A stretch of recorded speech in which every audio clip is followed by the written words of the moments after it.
வணக்கம். ஓம் நம சிவாய.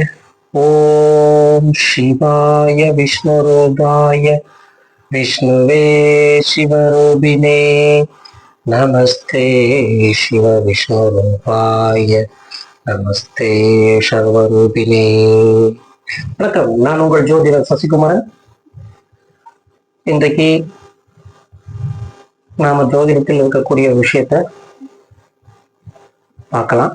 அது எப்படின்னு கேட்டீங்கன்னாக்க, ஒரு நட்சத்திரத்திற்கு இன்னொரு நட்சத்திரம் பொருந்தாத நட்சத்திரத்தை பற்றி தான் நம்ம பார்க்க போறோம் இந்த வீடியோவில். அது எப்படின்னு பார்த்தீங்கன்னாக்க, இப்போ காலபுருஷ வீடுன்னு சொல்லக்கூடிய மேஷம், ரிஷபம், மிதுனம், கடகம், சிம்மம், கன்னி, துலாம், விருச்சிகம், தனுசு, மகரம், கும்பம், மீனம், இப்படி இந்த 12 வீடுகளிலும் ஒவ்வொரு வீடுகள்லையும் பார்த்தீங்கன்னா 3 நட்சத்திரம் சொல்லக்கூடிய நட்சத்திரங்கள் அடங்கி இருக்கு. அப்போ இந்த நட்சத்திரங்கள் வந்து பார்த்தீங்கன்னா ஒவ்வொரு நட்சத்திரங்களுக்கும் இன்னொரு நட்சத்திரம் வந்து பகை நட்சத்திரமாக வருது. அப்போ அந்த பகை நட்சத்திரம் இருக்கக்கூடிய நட்சத்திரங்களில் உள்ள நாமங்கள் வந்து பார்த்தீங்கன்னா பொருந்தாது. அப்போ ஒரு நட்சத்திரத்துக்கு இன்னொரு நட்சத்திரம் வந்து பொருந்தாத நட்சத்திரம். அந்த நட்சத்திரங்களுடைய நாமங்களை நம்ம வச்சோம்னாக்க அது அந்த நாமங்களை நாம அந்த சூட்டணும்னா அது வந்து நமக்கு பிரச்சனையை கொடுக்கும். அப்படிங்கிறத பத்தி தான் நாம இன்னைக்கு நம்ம பார்க்க போறோம் இந்த வீடியோவில். இப்போ அது பாத்தீங்கன்னாக்கா அஸ்வினி நட்சத்திரம், அதாவது மேசராசி. மேசராசி பார்த்தீங்க காலபுருஷ வீட்டுல முதல் வீடான மேசராசியில பாத்தீங்கன்னா அஸ்வினி, பரணி, கார்த்திகை இந்த 3 நட்சத்திரங்களும் பாத்தீங்கன்னாக்க மேச வீட்டுல இருக்கு. அப்போ மேச வீட்டுல இருக்கக்கூடிய இந்த நட்சத்திரங்கள் பாத்தீங்கன்னாக்க அதற்கு ஆப்போசிட், அதற்கு எதிர்பார்க்கக்கூடிய விருச்சிக வீட்டில் இருக்கக்கூடிய நட்சத்திரங்களுக்கு அது பொருந்தாத நட்சத்திரமாக வரும். அதாவது 1க்கு 8 பொருந்தாத நட்சத்திரம். அப்போ இந்த அஸ்வினி நட்சத்திரத்திற்கு பாத்தீங்கன்னாக்க கேட்டை நட்சத்திரம் பொருந்தாத நட்சத்திரம். அப்போ அந்த கேட்டை நட்சத்திரம் பொருந்தாத நட்சத்திரம்னாக்க அந்த கேட்டையினுடைய தன்மையை எடுத்து நம்ம பார்க்கணும். கேட்டை நட்சத்திரம்ங்கிறது பாத்தீங்கன்னா இந்திரனுடைய நட்சத்திரம். அப்போ இந்திரன் சொல்லும் போது அங்க அந்த பேர்கள்லாம் வந்துடும். ராஜேந்திரன், மகேந்திரன், இந்திரன், ரவீந்திரன், இந்த மாதிரி நாமங்களுடைய பெயர்கள் வந்து இந்த அஸ்வினி நட்சத்திரத்திற்கு பொருந்தாத வந்துடும். அப்போ அந்த அஸ்வினி நட்சத்திரத்துக்காரர்களுக்கும் பிறந்திருக்காங்க அப்படின்னாக்க அவர்களுக்கு இந்த நாமங்களை நாம் சூட்டும் போது அவர்களுக்கு அந்த பெயர் வந்து பகையாக போய்விடும். அப்போ ஒவ்வொரு நட்சத்திரங்களுக்கும் பார்த்தீங்கன்னா ஒவ்வொரு நட்சத்திரங்கள் பகை நட்சத்திரமா இருக்கக்கூடிய காரணத்தினால அந்த பகை நட்சத்திரத்துடைய நாமங்கள் நாம் எப்பயுமே கொஞ்சம் கவனத்துல எடுத்துக்கணும். அந்த மாதிரி பெயர்களை வந்து நாம வைக்கக்கூடாது. இந்த மாதிரி பெயர்கள் இருக்கிறவர்களுக்கு நாம கொஞ்சம் எப்பவுமே கொஞ்சம் உஷாரா இருக்கணும். அப்படிங்கிறது தான் இந்த வீடியோ நம்ம பார்க்குறோம். அதுபோல பரணி நட்சத்திரம். பரணி நட்சத்திரம் பார்த்தீங்கன்னாக்க அதற்கு ஆப்போசிட் நட்சத்திரம் விருச்சிக வீட்டில் இருக்கக்கூடிய அனுஷ நட்சத்திரம். இந்த அனுஷ நட்சத்திரம் அப்படிங்கிறது பார்த்தீங்கன்னா வாயு பகவானுடைய நட்சத்திரம். வாயு பகவான், அந்த வாயு பகவானுடைய நட்சத்திரம் அப்படிங்கும்போது பார்த்தீங்கன்னாக்க அங்க வந்து அந்த வாயு பகவான் தன்மை கொண்ட இப்போ வசந்த குமார், வசந்தன் காற்று, அதுபோல மாருதி, அதுபோல சஞ்சய், இந்த வாயு பகவானுடைய நாமங்கள் இருக்கக்கூடிய அந்த பெயர்கள் வந்து இங்க வந்ததுன்னா அந்த பரணி நட்சத்திரத்துக்கு இந்த நட்சத்திரம் ஆகாத நட்சத்திரம். அந்த நட்சத்திரத்துடைய நாமங்களை நம்ம வைக்கும்போது அங்க நமக்கு அது பகையாக அதை சேர்ந்து விடும் அப்படிங்கிறத சொல்றோம். அதுக்கு அடுத்தாற் போல பாத்தீங்கன்னா கார்த்திகை நட்சத்திரம். இந்த கார்த்திகை நட்சத்திரத்திற்கு பாத்தீங்கன்னாக்க கார்த்திகை நட்சத்திரத்தினுடைய மேசராசி கார்த்திகை நட்சத்திரம். அதே போல விருச்சிக ராசி, விருச்சிக ராசியில விசாக நட்சத்திரம். இந்த விசாக நட்சத்திரம் பாத்தீங்கன்னாக்க திருச்செந்தூர் சுப்பிரமணிய பகவான், சுப்பிரமணிய பெருமான். அப்போ சுப்பிரமணியர், அப்போ அந்த சுப்பிரமணியருடைய நாமங்களை நம்ம அங்க வச்சோம்னாக்க அது பிரச்சனையை கொடுக்கும். சுப்பிரமணி, கந்தசாமி, செந்தில் குமரன், அந்த மாதிரி பேர்கள்லாம் வந்து பாத்தீங்கன்னாக்க அங்க பகை நட்சத்திரமாக அது வந்ததன் காரணத்தினால அந்த நாமங்கள்லாம் அவர்களுக்கு பகையாக வந்துவிடும், அமைந்துவிடும். அப்போ ஒவ்வொரு நட்சத்திரங்களுக்கும் இன்னொரு நட்சத்திரம் பகை நட்சத்திரமாக அங்க வருது. இந்த விஷயங்கள்லாம் நம்ம ஆராய்ந்து அதை பார்த்து தான் நம்ம அதற்கு தகுந்தாற் போலதான் நம்ம வைக்கணும். ஏன் நமக்கு ஒருத்தர் பகையாகிறாங்க அப்படிங்கிறது இதன் காரணமாக தான் அந்த நட்சத்திரம் காரணங்களாக தான் ஒருத்தருக்கு ஒருத்தர் பகையாக அங்க வருகிறார்கள். அதுபோல பாத்தீங்கன்னாக்க ரிஷபராசியில் இருக்கக்கூடிய ரோகிணி நட்சத்திரம். இந்த ரோகிணி நட்சத்திரத்திற்கு உண்டான ரோகிணி நட்சத்திரம் அதற்கு ரோகிணி நட்சத்திரத்துக்கு விசாகம். விசாக நட்சத்திரம்னாக்க ரோகிணி நட்சத்திரத்துக்கு பார்த்தீங்கன்னாக்க சுவாதி நட்சத்திரம். ரோகிணி நட்சத்திரத்துக்கு சுவாதி நட்சத்திரம். சுவாதி நட்சத்திரத்தினுடைய தன்மையை நம்ம அங்க எடுத்து பார்க்கணும். அப்போ இந்த சுவாதி நட்சத்திரம் சொன்னாக்க முத்து முத்து பிறந்த நட்சத்திரம் சுவாதி நட்சத்திரம். தீப நட்சத்திரம். தீப நட்சத்திரம் இப்போ மெழுகுவர்த்திலாம் தீபம் நம்ம வைக்கலாம், தீபம் வைக்கிறோம்.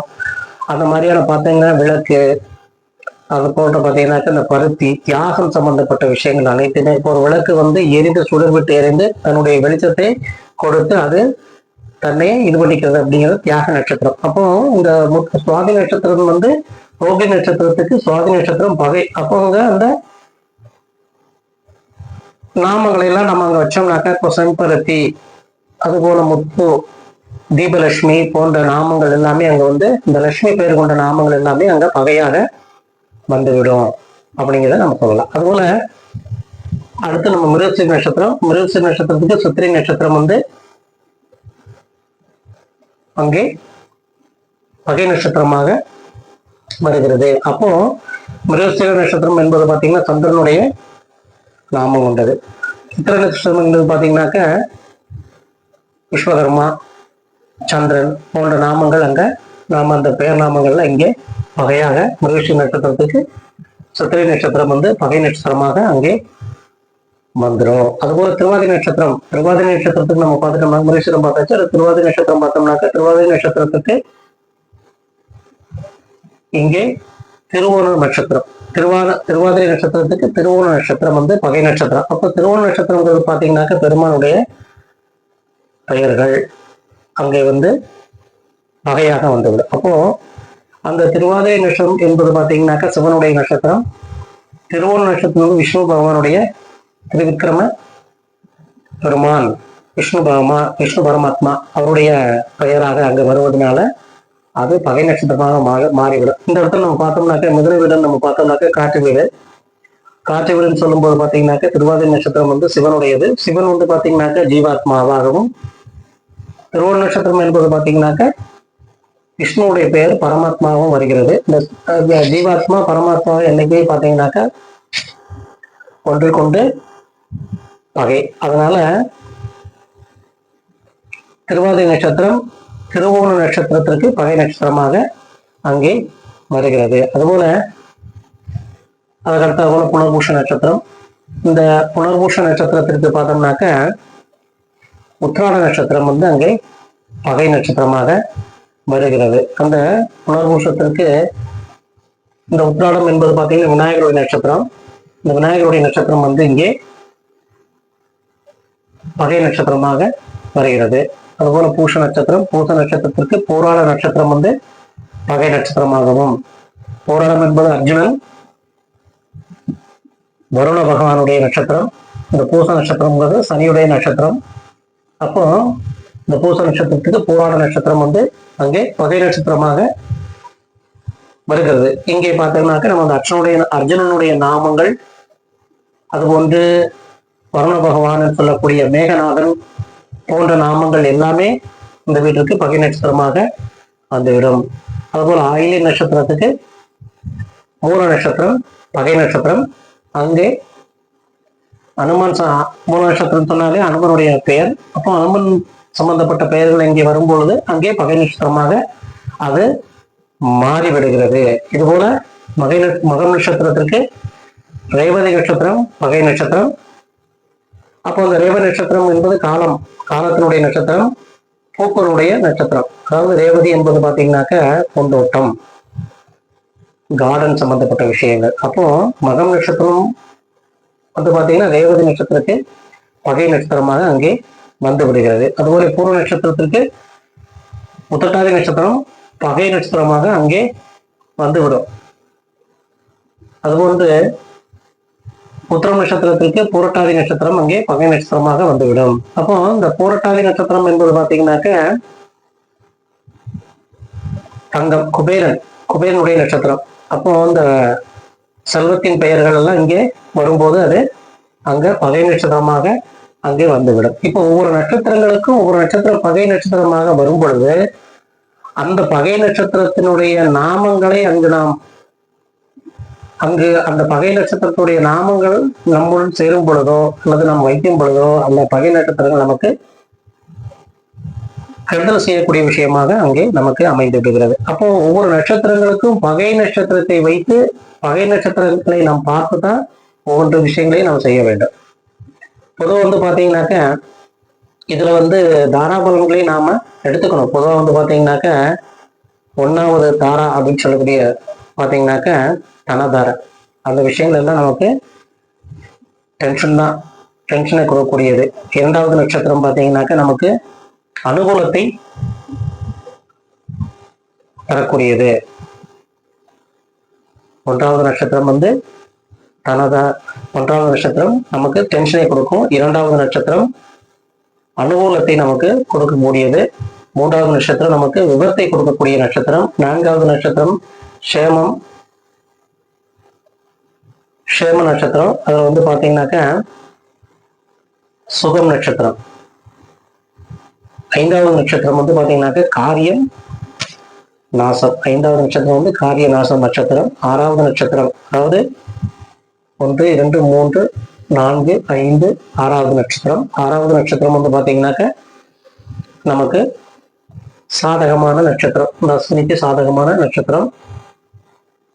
7வது நட்சத்திரம் என்பது பாத்தீங்கன்னாக்க வேதனை தரக்கூடிய நட்சத்திரம். 8வது நட்சத்திரம் வந்து பாத்தீங்கன்னாக்க நட்பு. 9வது நட்சத்திரம் அதிகமான நட்பை தரக்கூடிய பரமம் மைத்திரம் சொல்லக்கூடிய அதிநட்பு நட்சத்திரம். அதுபோன்று 10வது நட்சத்திரம் என்பது கர்ம நட்சத்திரம். 11வது நட்சத்திரம் என்பது பகை நட்சத்திரம். 12வது நட்சத்திரம் என்பது பாதிப்பை நமக்கு தரக்கூடிய நட்சத்திரம். 13வது நட்சத்திரம் என்பது சிறப்பு நமக்கு 13வது நட்சத்திரம் என்பது நமக்கு சிறப்பை தரக்கூடிய நட்சத்திரம். உத்திர நட்சத்திரம் என்பது உத்திரம் 11 12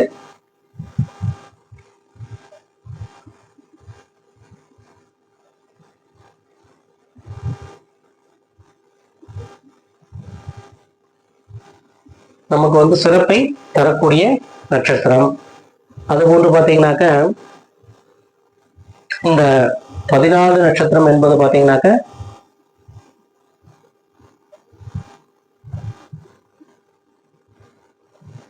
சாமானிய நட்சத்திரம். 15வது நட்சத்திரம் என்பது சிறப்பை தரக்கூடிய பந்தங்கள் சிறப்பு, பந்தங்களுடைய சிறப்புகளை தரக்கூடிய நட்சத்திரம். 16வது நட்சத்திரம் வந்து பாத்தீங்கன்னாக்க சண்டை சச்சரவு இந்த மாதிரி விஷயங்கள்லாம் வரக்கூடிய நட்சத்திரங்கள். 16வது நட்சத்திரம் ஒருவருக்கு வறுமையானால் அந்த 16வது நட்சத்திரம் வந்து இந்த கவனத்தில் இருக்கக்கூடிய நட்சத்திரம். ஏன்னு கேட்டீங்கன்னாக்க இந்த 16வது நட்சத்திரம் சந்திராஷ்டமமாக வரக்கூடிய நட்சத்திரம். அப்போ அந்த சந்திராஷ்டமங்கள் வரக்கூடிய நாட்கள்ல நமக்கு அந்த நட்சத்திரங்களோட இணையும் போது நமக்கு வந்து அது பகையை தரக்கூடும் என்பதற்காகத்தான் அதை தவிர்க்கணும் அப்படிங்கிற விஷயத்தை நாம சொல்றோம். 17வது நட்சத்திரம் என்பது நன்மை தரக்கூடிய விஷயம். திருமண காலங்கள், திருமண பொருத்தங்கள் பார்க்கும்போது அதை கொஞ்சம் கவனத்தில் எடுத்துக்கொள்ள வேண்டிய நட்சத்திரம். 18வது நட்சத்திரம் என்பது பணபகை, பணங்கள் சம்பந்தப்பட்ட விஷயங்கள் பகையை ஏற்படுத்தக்கூடிய நட்சத்திரம். அப்போ நமக்கு நம்முடைய நட்சத்திரத்துல வந்து 18வது வரக்கூடிய நட்சத்திரம் வரும்பொழுது நாம் ஒரு இடத்திலே பணத்தை நாம வாங்குறோம் அப்படின்னாக்கா அது பகையில சென்று முடிந்து விடும் அப்படிங்கிற ஒரு கணக்கெல்லாம் அதுல இருக்கு.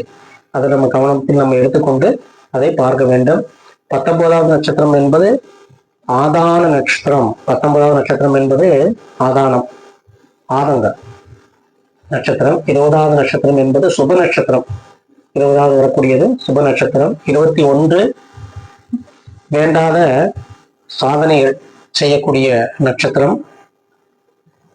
அதுபோன்று 22வது நட்சத்திரம் வைதவி நட்சத்திரம், வேதனையை தரக்கூடிய நட்சத்திரம் இந்த 22வது நட்சத்திரம்.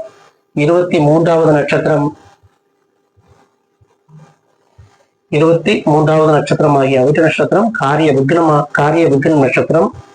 24வது நட்சத்திரம் வந்து இந்த 24வது நட்சத்திரம் வந்து பாத்தீங்கன்னாக்க இடம் சம்பந்தப்பட்ட விஷயங்கள்ல வந்து இந்த நட்சத்திரத்தை நாம எடுத்துக்கலாம். அதுபோன்று 25வது நட்சத்திரம் சோதனை, தன்மானத்திற்கு சோதனை தரக்கூடிய நட்சத்திரம். 26வது நட்சத்திரம் நமக்கு பொதுவாக பாத்தீங்கன்னாக்கா இந்த 25வது நட்சத்திரம் எப்போதுமே இந்த புரட்டாதி நட்சத்திரம் என்பது ஜாதி நட்சத்திரம் சொல்லுவாங்க. அந்த நட்சத்திரத்தை 26வது நட்சத்திரம் பார்க்கிறோம். 27வது நட்சத்திரம் எப்பவுமே நமக்கு வணக்கத்திற்குரிய நட்சத்திரம் அந்த 27வது நட்சத்திரம். இப்படி ஒவ்வொரு நட்சத்திரங்களும் நாம கவனத்துல எடுத்து அந்த நட்சத்திரத்துக்கு தகுந்தாற் போல இருப்பவர்கள் நட்பு கொண்டோமே ஏனால் நமக்கு சுமூகமாக ஒவ்வொரு விஷயங்கள் நமக்கு நடக்கும். இப்ப பொதுவாக பாத்தீங்கன்னாக்க மிருகசீர நட்சத்திரத்திற்கு சித்திரை நட்சத்திரம் 10வது நட்சத்திரமாக வருது. அப்போ இந்த 10வது நட்சத்திரம் கர்ம நட்சத்திரமாக இங்கே வரும். அதுபோல மிருக நட்சத்திரத்திற்கு அவிட்ட நட்சத்திரம் என்பது 19வது நட்சத்திரமாக அங்கே வருகிறது. அப்போ அது ஆதங்கப்படக்கூடிய விஷயங்களை செய்துவிடும். அப்போ ஒவ்வொரு நட்சத்திரங்களுக்கும் ஒவ்வொரு விஷயங்கள் அடங்கி இருக்கு. அந்த விஷயங்கள் எல்லாத்தையும் நாம கருத்தில் எடுத்துக்கொண்டுதான் நாம ஒவ்வொரு விஷயங்களையும் நாம செய்யணும். அப்போ ஒவ்வொரு நட்சத்திரங்களுக்கும் ஒவ்வொரு நட்சத்திரம் பகை நட்சத்திரமாக அங்கே சொல்லப்பட்டிருக்கிறது. அந்த பகை நட்சத்திரத்துக்கு தகுந்தாற்போல் நாமங்கள் அங்கே வேலை செய்யும். அந்த வேலை செய்யக்கூடிய நேரங்களில் நம்ம கவனத்தில் அதை எடுத்து அதற்கு தகுந்தாற் போல விஷயங்களை நாம செய்து கொள்ளணும் அப்படிங்கிறதான் இந்த வீடியோ மூலம் உங்களுக்கு நான் தெரிவிச்சுக்கிறேன். இது போன்ற வீடியோக்கள் உங்களுக்கு கிடைக்கும் நீங்க நினைச்சீங்கன்னாக்க வீடியோவை சப்ஸ்கிரைப் பண்ணா மட்டும்தான் அடுத்தடுத்து உங்களுக்கு இந்த வீடியோ கிடைக்கும். உங்களுடைய ஜாதகத்துல உங்களுக்கு பகை நட்சத்திரமாக வரக்கூடிய நட்சத்திரம் என்னன்னு நீங்க உங்களுடைய ஜாதகத்தை பார்த்து நீங்களே தெரிஞ்சுக்கலாம். அதுபோல ஜாதகம் சம்பந்தப்பட்ட விஷயங்கள், திருமணம் சம்பந்தப்பட்ட விஷயங்கள், வாஸ்து சம்பந்தப்பட்ட விஷயங்கள், நாமங்கள் வைப்பதற்குள்ள விஷயங்கள் நீங்க தெரிஞ்சுக்கணும். உங்களுடைய பசங்க பொண்ணுங்களுக்கு நீங்க பார்க்க நினைக்கிறீங்க அப்படின்னாக்க டிஸ்கிரிப்ஷன் நம்பர் கொடுத்துட்டு அந்த நம்பர்ல நீங்க உங்களுடைய ஹாரோஸ்கோப்ல அனுப்பி நீங்க இதை பத்தின விஷயம் நீங்க தெரிஞ்சுக்கலாம். லைக் பண்ணாதவங்க லைக் பண்ணுங்க. இது போன்ற வீடியோக்கு உங்களுக்கு கிடைக்கும் நினைச்சீங்கன்னாக்கா நீங்க சப்ஸ்கிரைப் பண்ணா மட்டும்தான் உங்களுக்கு இது போன்ற வீடியோக்கள் கிடைக்கும். வாங்க வளத்துடன் நான் உங்கள் ஜோதிடர் சிம்மம் எஸ். சசிகுமாரன். வணக்கம்.